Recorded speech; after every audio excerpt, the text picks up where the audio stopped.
सभी भाई बहनों को जय मसीह की प्रभु का नाम की स्तुति वंदना करते हैं। आइए हम प्रियो आज की सेवा को आरंभ करें। नया सुबह नया भोर प्रभु ने हमें दिया है और जीवितों के भूमि में हमें प्रभु लेकर के आए हैं। इसलिए प्रभु हमें इन दिनों में नीति वचन की किताब को ध्यान मनन चिंतन करने में और अपने बहुमूल्य समय को हमें दिए हैं। इसके लिए हम प्रभु को धन्यवाद देते हैं। तो आइए प्रिय भाई बहनों बाइबल कोरस गाएंगे। अपना अपना बाइबल को सर से ऊपर उठाकर बाइबल कोरस गाएंगे और प्रभु के नाम की स्तुति के लिए हम नीति वचन दूसरा अध्याय को ध्यान करेंगे। बाइबल पढ़ो और उसे मानो, आज्ञा मानते हुए बढ़ते तुम जाओ। बाइबल पढ़ो और उसे मानो, आज्ञा मानते हुए बढ़ते तुम जाओ। जीवन में पाप दिखाती है, मन बचने का मार्ग सिखाती है। जो माने वो मनुष्य बच जाता है, जीवन का आनंद वो पाता है। बाइबल पढ़ो और उसको मानो, आज्ञा मानते हुए बढ़ते तुम जाओ। छोटी सी दुआ करेंगे। प्रभु हमें कुछ विचारों को दे। अनुग्रहकारी स्वर्गीय पिता, जीवते और सच्चे नाव धरने वाला प्रभु, आपके अनुग्रह दया करुणा के सिंहासन के निकट में घुटने टेक करके झुक जाता हूँ, स्तुति वंदना करता हूँ। स्वर्गीय आत्मिक भेदों को आपने पवित्र वचन में बाइबल में छुपा के रखा है। वो दादू प्रभु जी, जिसे मानने के द्वारा आपके बच्चे बुद्धिमान होते हैं, समझदार बनते हैं, आपका भय आता है, प्रवीणता को प्राप्त करते हैं। क्या प्रभु जी परमेश्वर, आपका पवित्र वचन हमारे जीवन में अनंत काल की आशीषों को लाता है। इन वचनों का हम ध्यान कर सके, सहायता करिए। प्रार्थना सुनिए मसीह यीशु के नाम में मांगते हैं, आमीन। नीति वचन उसका दूसरा अध्याय, ये पूरा अध्याय जो है हम पढ़े और मनन करेंगे। विशेष करके ज़्यादा वचन नहीं है। दूसरा अध्याय से 1 वचन से 22 वचन तक ये पद हमें प्रभु दिए हैं। तो बुद्धि का नैतिक लाभ का कारण के लिए है। तो यहाँ पर परमेश्वर का दास लेखक लिखने वाला और दूसरा अध्याय का पहला वचन में और वहाँ पर कहता है 1 और 2 वचन हम सभी साथ में पढ़ेंगे। हे मेरे पुत्र, यदि तू मेरा वचन ग्रहण करे और मेरे आज्ञाओं को अपने हृदय में रख छोड़े और बुद्धि की बात ध्यान से सुने और समझ की बात मान लगा कर सोचे। सो ये पुत्र के रूप में संबोधन कर रहा है। पौलुस भी अपने तीमुथियुस को लिखते समय और पुत्र का संबोधन किया है। पुत्र पौलुस का रूप में और किया है। क्यों? उतना ही नहीं, प्रभु यीशु मसीह भी चेलों को बालकों के रूप में कहा है। पवित्र वचन में जब यहाँ पर पुत्र का संबोधन होता है तो वो बड़े अधिकार से और बड़े प्रेम के साथ हमको जो है आदेश दे सकता है। ये एक आज्ञा है और आज्ञा के रूप में हमें इसको लेना है। और प्रभु का वचन में लिखा है, हे मेरे पुत्र, यदि तू मेरे वचन ग्रहण करे। प्रभु का वचन को ग्रहण करने का बात है। ग्रहण करना मतलब उसको अपने जीवन में समाहित कर लेना है, रख लेना है, ग्रहण कर लेना है। जैसे हम प्रभु यीशु मसीह को ग्रहण कर लिए हैं। जितनों ने प्रभु यीशु मसीह को ग्रहण किया उन्हें परमेश्वर का पुत्र होने का अधिकार मिला है। वे यहोवा पिता कहकर पुकार सकते हैं। वो हम प्रभु यीशु मसीह को ग्रहण कर लिए। चेक करके देखो, परख करके देखो कि यहोवा कैसा भला है। चखा जाता है, उसके हृदय में अंदर में लिया जाता है। हे मेरे पुत्र, यदि तू मेरे वचन को ग्रहण करे और मेरी आज्ञाओं को अपने हृदय में रख छोड़े। उसकी आज्ञाओं को हमें और उसकी बातों को मान करके आज्ञाओं को हृदय में छुपा के रखना। आज्ञाओं को दिमाग पर नहीं परंतु हृदय पर छुपा छुपा कर रखना है। जब हम हृदय पर प्रभु की आज्ञाओं को छुपा लेते हैं तो हृदय में वो बस जाता है। और प्रभु का दास दाऊद भी भजन संहिता 119 अध्याय का 11 वचन में कहता है, मैंने तेरा वचन को अपने हृदय में रख छोड़ा है कि तेरे विरुद्ध पाप न हो। हमारे हृदय में अगर वचन रहेगा मतलब हम हृदय में हमारा वचन को रखने का मतलब है हम वचन को हम प्रेम करते हैं। हृदय में उसको हम रखते हैं जिसको हम प्रेम करते हैं।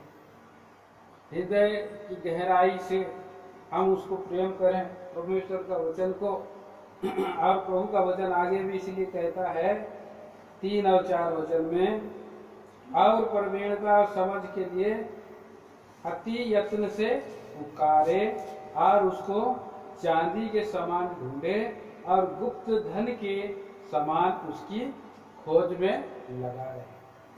प्रभु का वचन को कैसे जो है और उसको प्रवीणता के लिए प्रवीणता और समझ के लिए पुकारे। प्रवीणता मतलब एक अच्छा और उसमें जो है प्रवीण हो जाना, कुशल हो जाना। कुशलता आत्मिक जीवन में आने के लिए और समझ आने के लिए क्या करना है? पुकारना है, मतलब प्रार्थना करना है। पुकारना है, प्रार्थना करना है और दूसरा उसकी खोज करना है। 4 वचन में ये कहकर पढ़ा, और उसके चांदी के समान ढूंढे। कैसा खोज करना है? चांदी के समान। कैसा खोज करना है? गुप्त धन के समान उसको खोज में लगा रहे। प्रभु का वचन को ऐसा ढूंढे। हमारा कोई भी वस्तु गिर जाता है, किसी का अगर चप्पल खो जाता है, बाजार जाते समय हम किसी का माइक का चाबी हम गुम कर देते हैं, हमें याद नहीं आता कहाँ रखा, फिर हम उसको ढूंढते रहते हैं। कभी हम लोग अपना बेडरूम में जाके ढूंढते हैं, कभी हम लोग बाहर का बरामदे में जाकर के ढूंढते हैं, कभी हम जो है वो बाथरूम में तो नहीं गिरा दिया उसमें जाकर के ढूंढते हैं, कभी घर के आंगन में जाकर के ढूंढते, कहीं हम उस बाजार में गिरा था उस बाजार में जाकर के कहीं वहां पर छुपा गिर तो नहीं गया, दुकान वाले को जाकर के पूछते तो हमारा एक छोटा सा चाबी गुम हो जाता है, कुछ पैसा अगर गुम हो जाता है तो कैसा लोग ढूंढते हैं। तो इसीलिए बोल रहा है कि चांदी के समान, गुप्त धन के समान उसकी खोज। गुप्त धन के समान अगर हम उसकी खोज करेंगे तो वो मिलेगा। ढूंढो तो पाओ, खटखटाओ तो तुम्हारे लिए खोला जाए। ढूंढना है, प्रभु की वचन को खोज करो। हम बाइबल में हम ढूंढ के अगर वचन को पढ़ेंगे, हम उसको वचन को अगर हम लोग कई बार हम लोग वचनों को हम लोग केवल भजन संहिता में ही लगे रहते हैं। भजन संहिता 23 अध्याय, भजन संहिता कितना 27 अध्याय, भजन संहिता 34 अध्याय, भजन संहिता 91 अध्याय और इन अध्यायों को हम लोग पढ़ते हैं। भजन 103 अध्याय हम याद करते हैं। नीति वचन भी हम लोग नहीं पढ़ते हैं बहुत लोग, इसलिए प्रभु ने इन दिनों में नीति वचन को भी रोज व रोज हम लोग इसको ध्यान चिंतन मनन करने के विषय में प्रभु ने बोल दिया है कि हम इन वचनों को ध्यान करें, उसको हम गुप्त धन के रूप में उसकी जो है ढूंढ करें। इसका मतलब और कहीं पर तो नहीं छुपा है, इसकी हम खोज करें। अगर हम प्रभु को खोजेंगे, प्रभु का वचन को खोजेंगे तो प्रभु का वचन हमें सामर्थ देता है, बल देता है। यहोवा की खोज करो और उसके सामर्थ को खोजो। यहोवा को ढूंढो और उसके सामर्थ को ढूंढो।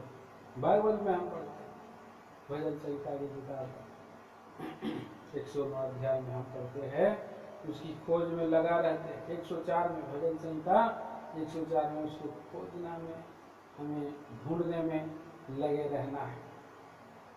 लगातार अगर हम खोज करते रहेंगे, गुप्त धन है ये। तो पवित्र शास्त्र बाइबल में कुछ प्रभु के लोग थे, तो बिरिया के लोग थे, प्रभु का वचन को ढूंढ ढूंढ करके पढ़ते थे। नोबेल यहूदी लोगों के विश्वासियों से अच्छे विश्वासी थे, परमेश्वर का वचन को ढूंढ करके पढ़ते थे। अब इसलिए उसको खोजना भी है और उसकी समझ खुल जाए। परमेयता और समझ के लिए पुकारे। अगर हम उसको पुकारेंगे, हे प्रभु, हम यही प्रार्थना करना है, प्रभु जी ये वचन को पढ़ते समय परमेश्वर मेरी समझ को खोल दे कि मैं आपकी व्यवस्था की अद्भुत बातों को देख सकूं। मेरे मन की आंखों को खोल दीजिए, मैं देख सकूं आपके वचनों को। जब इस तरह से हम उसको प्रार्थना करते हैं, उसको ढूंढ ढांड करते हैं, तब क्या होता है? 5 और 6 वचन पढ़ेंगे। तो तू यहोवा के भय को समझेगा, तो तू यहोवा को भय को समझेगा, परमेश्वर का ज्ञान तुझे प्राप्त होगा। परमेश्वर का ज्ञान तुझे प्राप्त होगा। क्योंकि बुद्धि यहोवा ही देता है, हाँ, और ज्ञान और समझ की बातें उसी के मुँह से निकलती है। सो अगर हम परमेश्वर का भय को तभी समझ सकते हैं जब हम प्रभु का वचन का हम प्रवीणता के लिए, समझ के लिए पुकारें। जब प्रार्थना किया, प्रभु प्रभु ये तो हमें समझ में नहीं आता है, वापस चले जा रहे थे विश्वास किए, प्रभु यीशु मसीह के चेले इमाउस के सड़क में 2 चेले वापस चले जा रहे। प्रभु ने उनको ज्ञान की बातों को दिया, रोटी तोड़ा तो उनका समझ खुल गया। रोटी तोड़ने से प्रभु ने समझ को खोल, माने वचन को हमें जो है रोटी के रूप में दिया गया। और आखिरी में उनको भजनों का, भविष्यवक्ताओं की किताब का और जो है इतिहास की किताब का, सबका उसने प्रभु ने उनको समझने के लिए वो खोल दिया। ये जो है सीलबंद किया हुआ है, पवित्र आत्मा से लिखा गया ये पवित्र वचन बाइबल है, जो हर लोगों को समझ में नहीं आता है। मैं भी जब शुरू में जब प्रभु यीशु मसीह को नहीं जानता था, ग्रहण नहीं किया था, तो मैं एक बार मुझे कोई नया नियम दिया था, नया नियम को मैं यूं ही रख दिया और डस्ट पड़ा था अपना रूम में, और उसके बाद समय आया तो मैं इसका झाड़ घूम के देखा कि इस किताब में क्या लिखा है, और मैंने पलट करके इधर उधर देखने लगा। मुझे कुछ समझ में नहीं आ रहा था। मुझे लगा कि कोई मुसलमान लोगों का, राजा लोगों का नाम लिखा है, और उसके बाद मैं फिर रख दिया, क्योंकि समझ ही नहीं खुला था। लेकिन एक समय आया, प्रभु यीशु मसीह को मैंने निजी उद्धारकर्ता ग्रहण किया, पापों की क्षमा का अकथ्य आनंद मुझे मिला, और जब इस आनंद को मैंने प्राप्त किया, प्रभु से मैं प्रेम करने लगा और उसके वचनों को पढ़ने लगा, ध्यान करने लगा, मुझे बहुत आनंद मिला। उसका वचन हमारे लिए मधु से भी मीठा है। उसका वचन, तेरे वचन मुझे कैसे लगते हैं? तेरे वचन मुझे मधु से भी अधिक मीठे लगते हैं, ऐसा परमेश्वर का दास लिखता है। तो ये वचन मीठा वचन है, अगुवाई देने वाला वचन है। हम उसका भय को समझ सकेंगे जब हम उसको प्रार्थना करेंगे, प्रवीणता देगा, समझ को खोल देगा, और जानने के समाधान हम खोज करेंगे, तभी हम परमेश्वर का भय मानना चाहिए। कैसे हम परमेश्वर का भय में रह सकते हैं? तो वचन ही नहीं जानते हैं तो हमारे और अन्य जातियों में क्या अंतर रहा? वो लोग भी तो जैसे तैसे जीवन बिता रहे हैं, हम भी जैसे तैसे जीवन बिता सकेंगे। तो बाइबल हमें पवित्र करती है, हमें पाप से अलग करती है और बाइबल से पाप अलग कर देता है हमको। अगर पाप में बने रहेंगे तो हम बाइबल नहीं पढ़ सकते।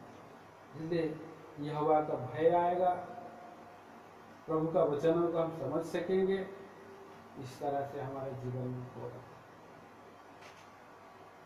अब यहाँ पर हम देखते हैं यहोवा क्या देता है 6 वचन में। बुद्धि देता है। हाँ, यहोवा बुद्धि देता है। क्योंकि बुद्धि यहोवा ही देता है, ज्ञान और समझ की बातें उसी के मुंह से प्रभु यीशु मसीह परमेश्वर पिता के पास ही बुद्धि है, क्योंकि उसके पास सृष्टि रचने की बुद्धि और समझ और ज्ञान है। अद्भुत बुद्धिमान हमारा परमेश्वर है। वो अद्भुत युक्ति करने वाला महामंत्री पवित्र वचन में लिखा है। पढ़ेंगे उसका नीति वचन की किताब में उसका 8 अध्याय हम पढ़ते हैं। नीति वचन इसका 8 अध्याय में उसने बुद्धि से पृथ्वी को निर्माण किया। पढ़ लीजिए उस वचन को।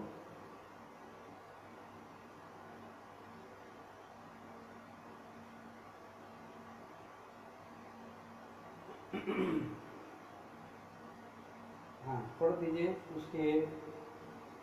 चलिए हम उसका 27 वचन पढ़ते हैं। पढ़िए 27। जब उसने आकाश को स्थिर किया तब मैं वहीं नहीं थी। जब मैंने आकाश को स्थिर किया, जब उसने आकाश को स्थिर किया तब मैं वहीं थी। हाँ, जब उसने गहरे सागर के ऊपर आकाश मंडल ठहराया, हाँ, जब उसने आकाश मंडल को ऊपर से स्थिर किया हाँ, और गहरे सागर के सोते फूटने लगे, हाँ, जब उसने समुद्र की सीमा ठहराई कि जब उसकी आज्ञा का उल्लंघन न कर सके, और जब तक वह पृथ्वी की नींव की जोड़ी लगाता था। तो इस तरह से प्रभु ने अपने बुद्धि ज्ञान से सब कुछ बनाया। उसकी युक्ति सर्वदा की है। वो महाबुद्धिमान है। यहोवा महाबुद्धिमान परमेश्वर। यशायाह नबी की किताब 28 अध्याय और 29 वचन।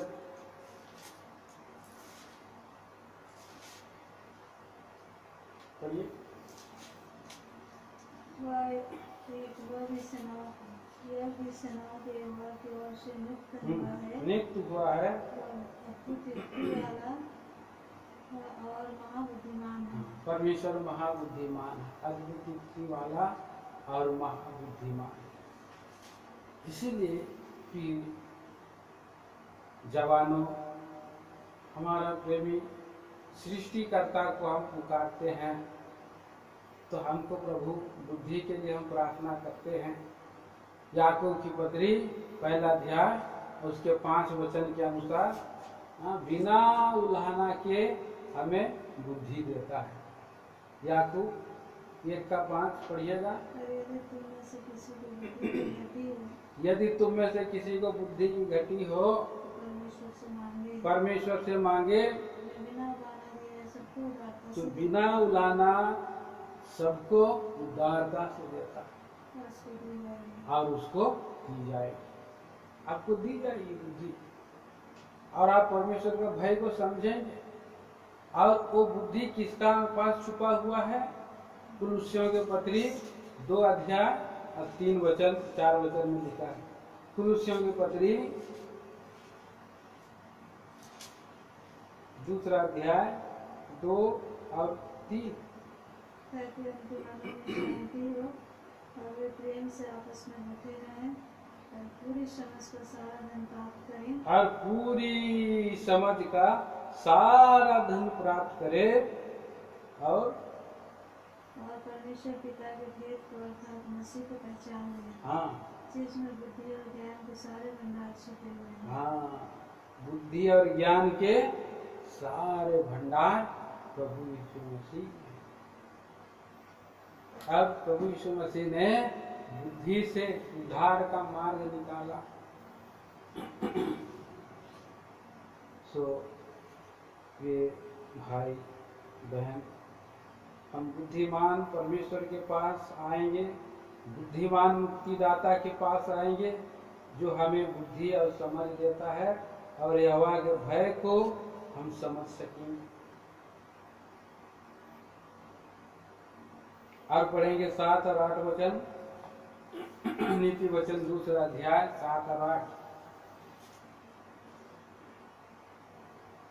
वह सीधे लोगों के लिए खरी बुद्धि रख छोड़ता है, सीधे लोगों के लिए खरी बुद्धि रख छोड़ता है। जो खराई से चलते हैं, जो खराई से चलते हैं, उनके लिए वह ढाल ठहरता है। हाँ, वह न्याय के पत्रों की देखभाल करता और अपने भक्तों के मार्ग की रक्षा करता है।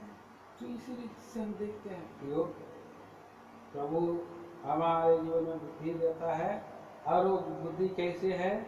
खरी बुद्धि। इस संसार की बुद्धि में हम देखते हैं पाप छुपा हुआ है, उसमें धोखा छुपा हुआ है, उसमें फ्रॉड छुपा हुआ है। लेकिन जब प्रभु यीशु मसीह हमें जब बुद्धि देता है तो खरी बुद्धि देता है।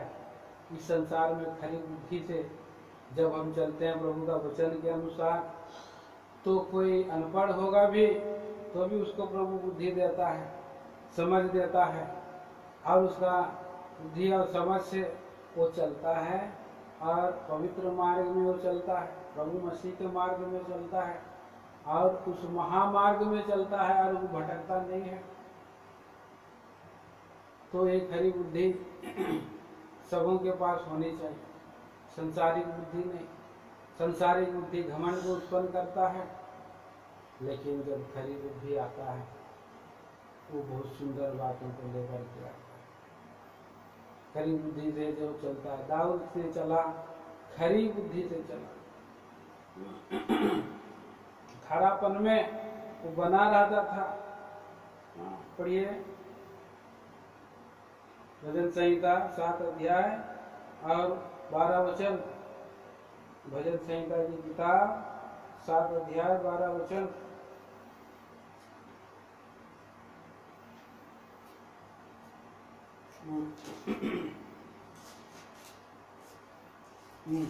दस वचन।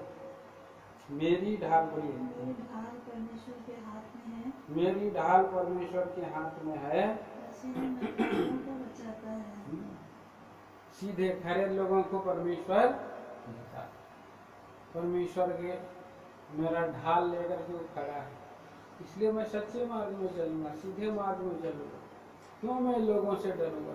अगर कोई मुझे दाएं ओर से मारने के लिए आएगा तो प्रभु ढाल को दाएं ओर कर देगा।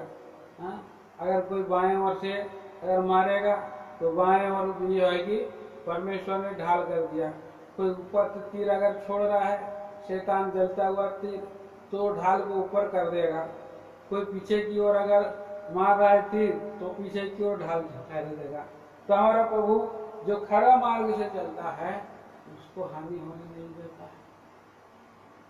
प्रभु का उदाहरण हम पवित्र शास्त्र में देखते हैं। 300 लोगों को लेकर के अब्राहम चला था, कितना 7-8 राजाओं से लड़ने के लिए, इतना सारे उनके सैनिक थे, लेकिन प्रभु का शक्ति उसके पास रहा। वो प्रभु उसका तलवार भी बना और उसका ढाल भी बना। इसलिए उत्पत्ति की किताब 15 अध्याय 1 वचन में परमेश्वर उसको दर्शन देकर के कहता है, क्या कहता है? पढ़िए। हे अब्राहम मत डर, तेरा ढाल और अत्यंत बड़ा प्रतिफल मैं हूँ। न केवल अब्राहम का ढाल बना, पूरा इजरायली लोगों का परमेश्वर ढाल बना रहा।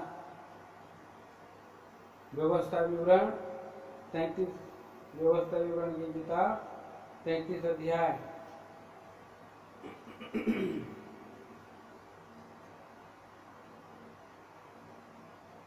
एक मिनट,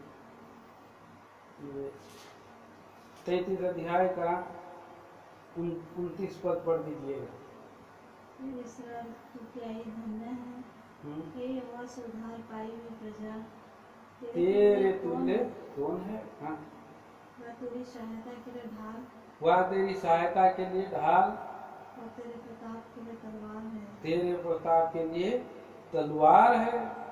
तेरे शत्रु तुझे सराहेंगे और तू उनके ऊंचे स्थानों को रोंदेगा। हाँ, तो इस रीति से हम देखते हैं कि परमेश्वर को उद्धार पाई हुई प्रजा वो धन्य है, उसके तुल्य कोई नहीं है, क्योंकि बचाने के लिए सहायता करने के लिए ढाल पूरा मिद्यान जाति लोग बालक चारों ओर से उनको जो है कि कोशिश किया था, लेकिन श्राप देने के लिए भी उसने बिलाम को पैसा दे करके खरीद लिया था, लेकिन परमेश्वर उनका ढाल बना रहा।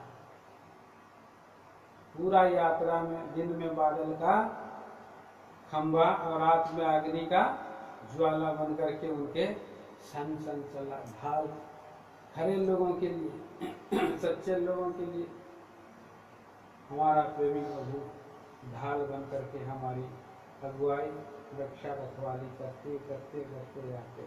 आगे हम पढ़ेंगे प्रयोग। आइए नीति वचन की किताब उसका 2 अध्याय नीति वचन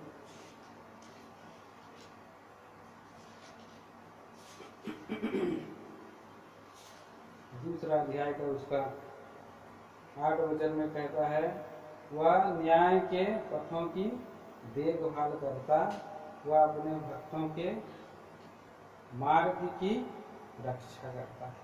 क्या कहें, उसके भक्तों का पांव को कभी टलने नहीं देता, उसका भक्तों के पांव को संभाले रखता है। प्रभु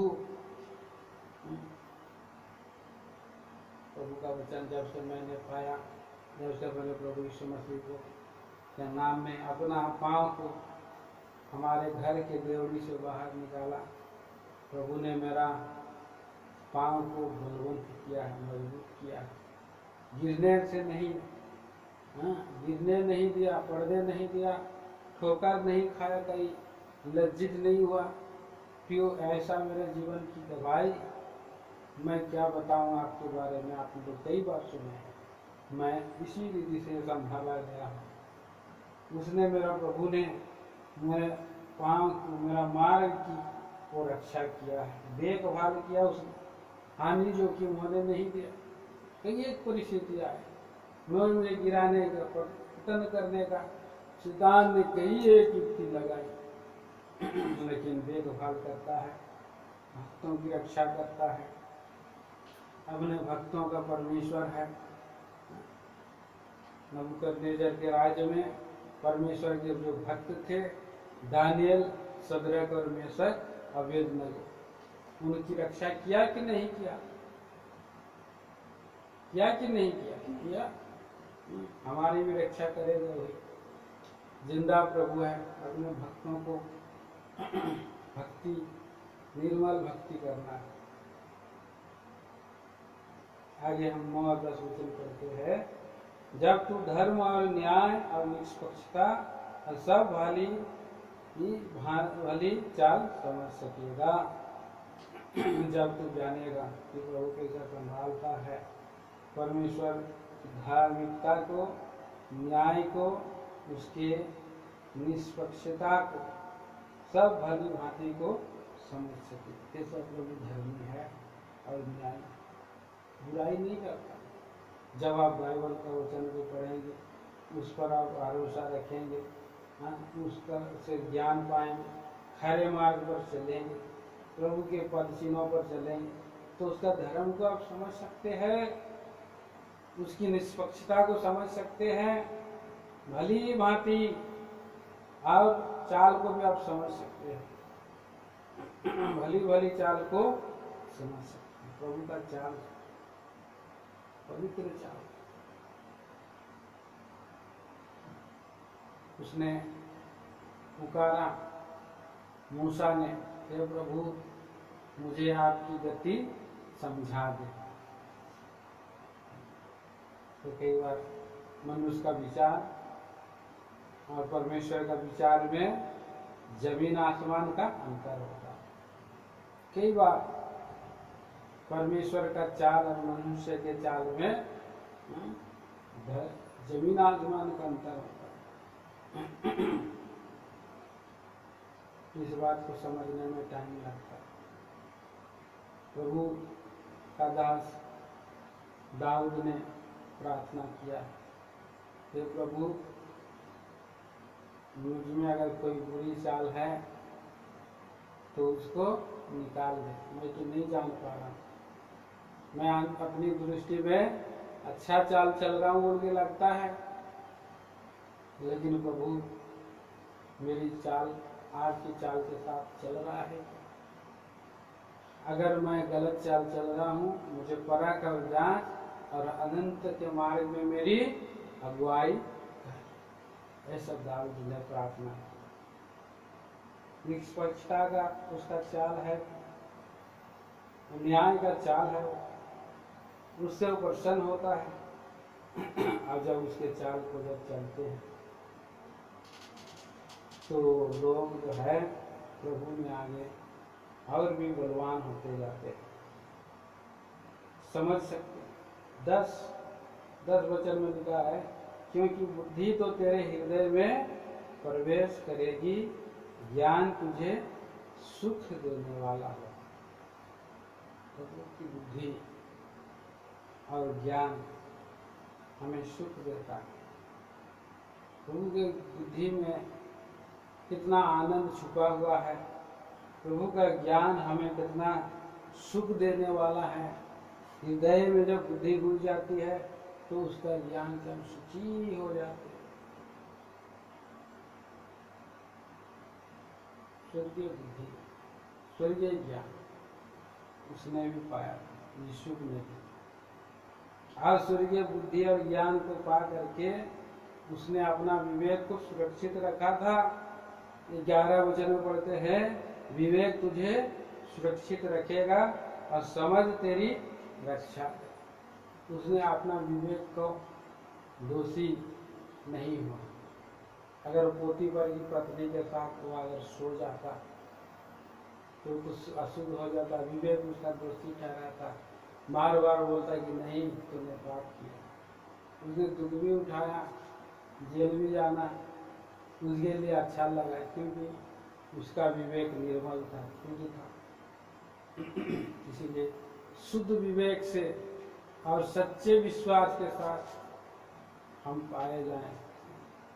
हमारा विवेक तो प्रभु मसीह के लहू से धुला करके शुद्ध विवेक से हम आगे बढ़े, प्रभु का ये इच्छा है। और तब उस विवेक से, समझ से हमारी रक्षा होती है, रहेगी और प्रभु हमें संभालता रहे।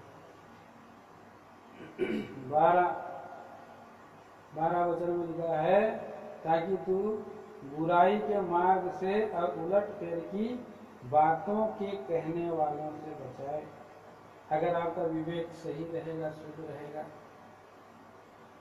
दुनिया के लोग आपको दोष भी लगाएंगे, भाई ये ऐसा है वैसा है, निंदा की बातें करेंगे, ठट्टा करेंगे, तो भी उनकी बातों का असर आपके ऊपर में नहीं रहे।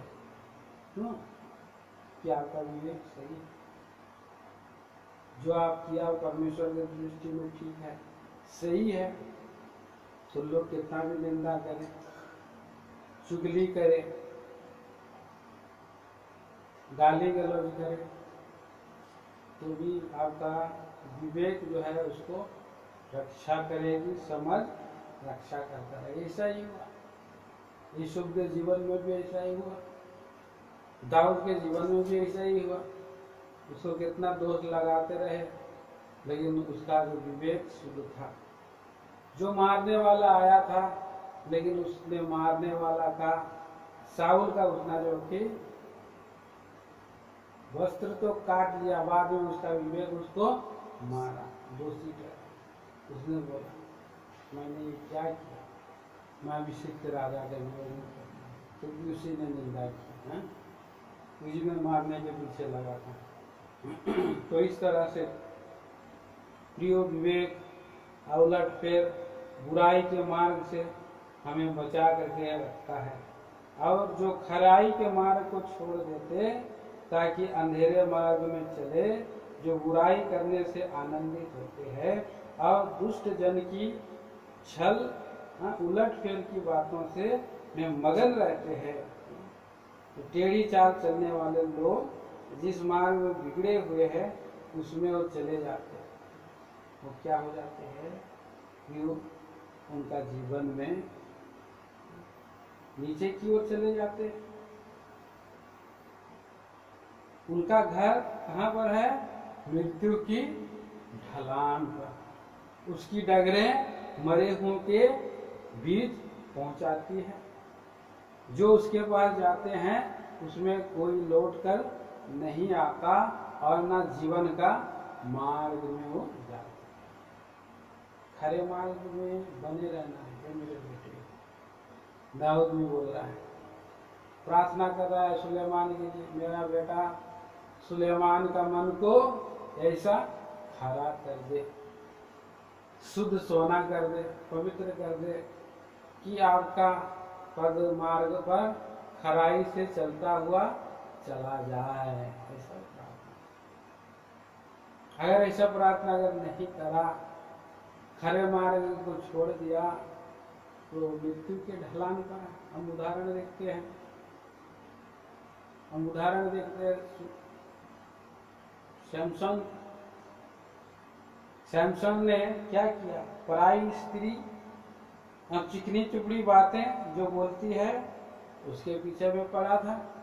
यहाँ वो 16 वचन में लिखा है, पराई स्त्री चिकनी चुपड़ी बातें बोलती है। यीशु के जीवन में भी आया, लेकिन उसने अपने खराईपन में बने रहा था। उसने जेल जाना उत्तम समझा, लेकिन सुलेमान उसी स्त्री के गोद में अपना सर लाख के सो गया। सिमसोन सर लाख के सो गया। और सुलेमान राजा को सारी स्त्रियों ने बहका दिया। तो कितने कुछ ऐसे स्त्रियां भी होती है जो अपनी जवानी के साथी को छोड़ देती है और अपने परमेश्वर की वाचा को भूल जाती। जो शादी विवाह होता है तो वाचा बांधा जाता है, नियम होता है, उन सबको भी वो भूल गई। जो उसके पास जाते हैं तो मृत्यु की ढलान पर। इसलिए आखिरी में हम पढ़ते हैं 20 से 23-22 वचन तक, तू भले मार्ग मनुष्यों के मार्ग में चल और धर्मियों के पथ को पकड़े रह, क्योंकि धर्मी लोग देश में बसे रहेंगे और खरे लोग ही उसमें बने रहेंगे। दुष्ट और अविश्वास और ये लोग अर्थात विश्वासघाती लोग उखाड़े जाएंगे। प्रभु ने बोला कि धर्म के मार्ग में हमें चलना। धर्मी लोग जो मार्ग में चले हैं, भले लोग जो हमसे पहले चले हैं, हमसे पहले जो इतने सारे प्रभु के दास लोग हैं, उन अगुओं को हम जो इब्रानियों की पत्री 13 अध्याय में हम पढ़ते हैं, जो हमसे ज़्यादा आगे जो सेवा करके गए हैं पीढ़ी में, 7 वचन पढ़ेंगे 13 का 7। जो तुम्हारे अगुए थे सुनाया है, उन्हें स्मरण रखो, ध्यान से उसके चाल चलन का अंत देकर उनके विश्वास का अनुकरण करो। आप अकेले ही इस मार्ग में सबसे पहला व्यक्ति नहीं है।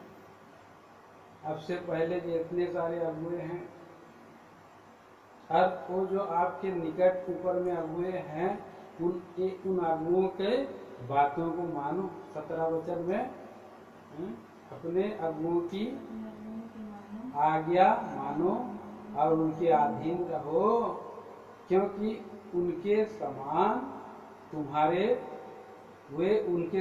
तुम्हारे प्राणों के लिए जागते रहते हैं, जिन्हें लेखा देना पड़ेगा। ये काम आनंद से करें, ना कि ठंडी सांस लेकर, क्योंकि इस दशा में तुम्हें कुछ लाभ नहीं है। हम उसके धर्मी लोगों का पीछे पीछे चलना है। आगे में हम आगे में पढ़ते हैं 24 पद में, अपने सब अगुओं और सब पवित्र लोगों को नमस्कार करो। Praise the Lord. अभी मुझे आज सुबह एक बात याद आया। हम लोग तो सबको प्रेज द लॉर्ड बोलते हैं, हम लोग जय मसीह भी बोलते हैं, क्या हम लोग मारानाथा भी बोलते हैं। अभी हम लोग को मारानाथा बोलना है। मारानाथा जिंदा था और जिंदा है, प्रभु समझ। और नहीं तो और एक, जब भी हम भाई बहन लोग आपस में मिलेंगे तो हमें और एक सलामी का मतलब अभिवादन का एक और शब्द हम बोल सकते हैं, यीशु जीवित है। आप किसी से भी अगर मिलेंगे तो सिस्टर को आप देख लिया तो यीशु जीवित है बोलना है। सिस्टर भी आपको देखेंगे तो बोलेंगे यीशु जीवित है। भाई लोग बोलेंगे भाई यीशु जीवित है, और इधर से मैं भी बोलूँगा भाई यीशु जीवित है। कितना सुंदर हो, हमारा प्रभु जीवित है। अगर हम प्रभु यीशु जीवित है और भी बोलेंगे तो हमारा विश्वास और भी दृढ़ मजबूत और अटल होगा। तो उसी धर्मियों के मार्ग में पकड़े रहें और आगे बढ़ते रहें। अब जो कितने सारे धर्मी लोग हैं, विश्वास के वीर, इब्रानियों की 11 अध्याय में लिखा, सारे खरे और धर्मी लोग, उनके पथ को हमें पकड़े रह करके आगे बढ़ते जाना। आइए छोटी सी दुआ करेंगे। पिताजी धन्यवाद देते हैं, सुख की वंदना करते हैं। आपने हमें नीति वचन 2 अध्याय से बहुत सारी बातें सिखाई है, उसमें हम बने रह करके आपकी इच्छा में जीवन बिताने में सहायता करते हैं। संपूर्ण आदर गौरव महिमा प्रार्थना धन्यवाद मसीह यीशु के नाम में सुने, स्वर्गराज में ग्रहण करें पिता। आमीन। आप प्रभु यीशु मसीह का अनुग्रह, परमेश्वर पिता का प्रेम, पवित्र आत्मा की मुख्य गहरी सहभागिता हमारे सारे संतों के साथ सदा सर्वदा होता रहे। आमीन। जय मसीह।